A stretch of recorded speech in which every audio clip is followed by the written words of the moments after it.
নমস্কার, আশা করি সকলে ভালো আছেন। সুনন্দিতার রান্নাঘরে সকলকে স্বাগত। গরমে খাওয়ার খুব কম তেল মশলায় ঝিঙে আলু বড়ির ঝোলের রেসিপি আপনাদের সঙ্গে শেয়ার করব। আপনি যদি আমার চ্যানেল নতুন দেখেন তাহলে অনুরোধ করছি আমার চ্যানেলটা সাবস্ক্রাইব করার জন্য।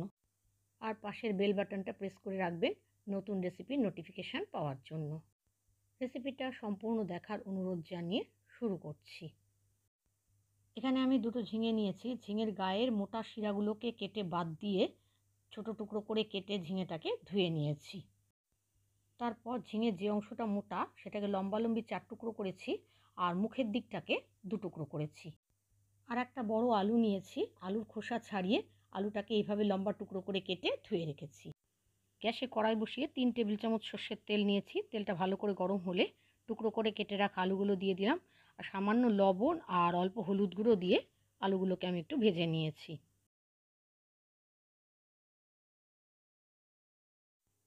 আলুগুলো ভাজা হয়ে গেছে। এবার এগুলোকে আমি কড়াই থেকে তুলে একটা পাত্রে রেখে দিলাম। এবার ওই তেলে ফোড়ন দিলাম একটা শুকনো লঙ্কা ছিঁড়ে, 1/4 চা চামচ কালো জিরে আর অল্প একটু রাঁধুনি। ফোড়নটাকে কয়েক সেকেন্ড একটু ভেজে নিলাম। তারপর কেটে রাখা ঝিঙের টুকরোগুলো কড়াইতে দিয়ে দিলাম। এবার গ্যাসের ফ্লেমটাকে হাই রেখে এই ঝিঙেগুলোকে আমি ভেজে নিচ্ছি। গ্যাসের ফ্লেমটা কমিয়ে দিলে ঝিঙের থেকে জল ছেড়ে যাবে, সেক্ষেত্রে ভালোভাবে ভাজা হবে না। ঝিঙেটা ভাজা হয়ে গেলে এর মধ্যে দিলাম 1 চা চামচ আদা বাটা আর 1/2 চা চামচ কাঁচা লঙ্কা বাটা। আর একটা টমেটো কুচিয়ে রেখেছি, সেই টমেটো কুচিটা দিয়ে দিলাম। তার সাথে দিলাম স্বাদ অনুযায়ী লবণ আর 1/4 চা চামচ হলুদ গুঁড়ো। আর কোনো মশলা কিন্তু এখানে ব্যবহার করব না। এবার সমস্ত মশলার সাথে ঝিঙেটাকে একটু ভালোভাবে মিশিয়ে নিয়েছি।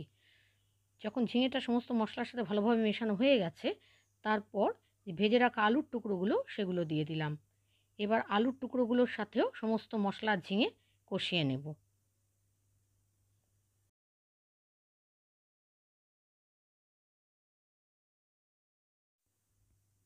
প্রায় 2 মিনিট আমি সমস্ত কিছু খুব ভালোভাবে কষিয়ে নিয়েছি। টমেটোটাও গলে গেছে। এবার দিয়ে দিলাম আন্দাজ মতো জল। এটা একটু ঝোল থাকবে, সেই জন্য আন্দাজ মতো জল দিয়ে দিলাম। ঝোলটা যখন ফুটে উঠলো তখন কড়াইটা আমি ঢাকা দিয়ে দিলাম। এদিকে আমি গ্যাসে আরেকটা কড়াই বসিয়েছি, তার মধ্যে খানিকটা সর্ষের তেল দিয়েছি। তেলটা ভালো করে গরম হলে কয়েকটা ডালের বড়ি আমি এর মধ্যে ভেজে নিচ্ছি। আমার ডালের বড়িটা আগে ভাজতে মনে ছিল না, সেই কারণে আমি আবার আলাদা কড়াইতে এটা ভেজে নিচ্ছি। তবে রান্নার একদম শুরুতে ডালের বড়ি ভেজে নিয়ে তারপর আলু ভেজে রান্নাটা করতে হবে। বড়িগুলো ভাজা হয়ে গেছে, এগুলো আমি এবার তুলে নিলাম। গ্যাসের আঁচটা মিডিয়াম টু হাইতে রেখে 2 মিনিট আমি রান্না করে নিয়েছিলাম। 2 মিনিট বাদে কড়াইয়ের ঢাকনাটা খুলে ভেজে রাখা ডালের বড়িগুলো এর মধ্যে দিয়ে দিলাম। বড়িগুলো দেওয়ার পর হাই ফ্লেমে আমি আরও 1 মিনিট রান্না করে নিয়েছি। এবার দিয়ে দিলাম 1 চা চামচ চিনি। যেহেতু একটা নিরামিষ রান্না, তার জন্য চিনি দিলে স্বাদটা একটু ভালো হয়। চিনিটাকে একটু ভালোভাবে মিশিয়ে নিয়েছি। তারপর গ্যাসের আঁচটাকে আমি বন্ধ করে দিলাম।